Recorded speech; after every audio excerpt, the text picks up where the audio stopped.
Hey, I'm Brian, Slasher at Suits. What's going on, dudes? And today we're covering Antlers, the new creature feature from the executive producer Guillermo del Toro. And if you look closely, we got our kill number one on the floor over there.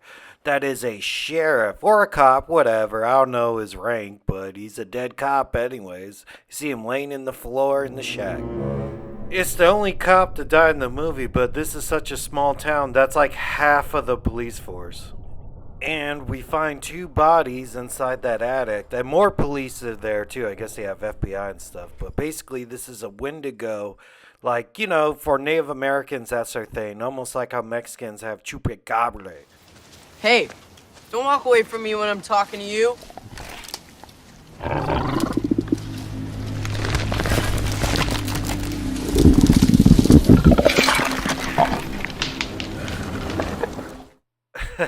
That kid is fucked.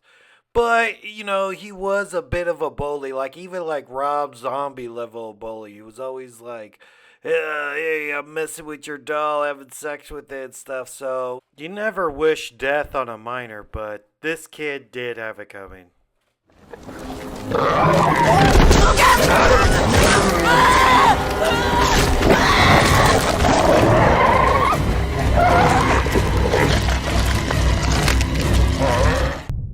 Damn, that creature was making all sort of sounds, but basically that is his father, and his father's like a piece of shit, like meth cook anyway.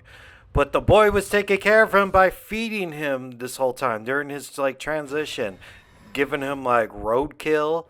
I'm not counting animals and anything, but I don't know, man. Get yourself a food stamp card. It's easier to get ground beef than roadkill. Plus, in this movie, they did the show less is more theme, but I don't know how well that works with a creature. Like, I wanted to see exactly what we're dealing with because it makes sense in Jaws. Like, don't show the shark, it'll look fake, but we all know what sharks look like. We have no idea what this thing looks like. If it bites you or something, you become one, like a werewolf. But it's not a werewolf because it's during the day, it's a Wendigo. But a Wendigo is supposed to be for like Native Americans, and all these kids are white and trashy white. I guess Wendigos are not prejudiced. They hunt everybody, Native Americans, white kids, whatever. Man in the woods today. Part of the man? I guess the other half was found in the mine. All this has got to be an animal, right?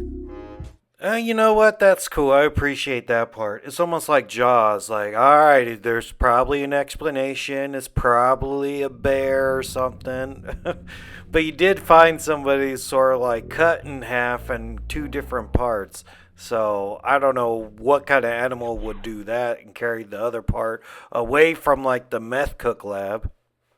So, if a Wendigo bites you, you become one of these things. So you're yourself for a little bit, then you transition to like these glowy vampire looking people. Then you shed that skin and become a whole Wendigo. And you know what bugged me? I guess, look, he's feeding him a skunk right now. Like, but his partner, his meth cook lab accomplice, he killed him. That guy was in two parts. Why don't you just eat that guy? I guess like a meth guy isn't what you would prefer to eat, or maybe he was still human and like, hey, I'll try to keep for animals as long as I can until I transition to start eating people.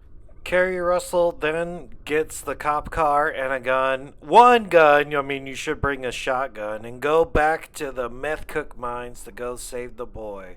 Very sort of aliens to do so, right? And I love that movie, so that part was cool. So I got a total kill count of 5, and this movie sort of lends itself for a sequel. Yeah, I don't know, dude. Everything about this says it's gonna be a one-off, but it leaves like an open end for a sequel because her brother ended up like surviving a Wendigo attack and is now transitioning into a Wendigo. But alright, so if you like that, subscribe, catch me on the live stream sometime, follow me on all the things, and catch you dudes later. Later, dudes.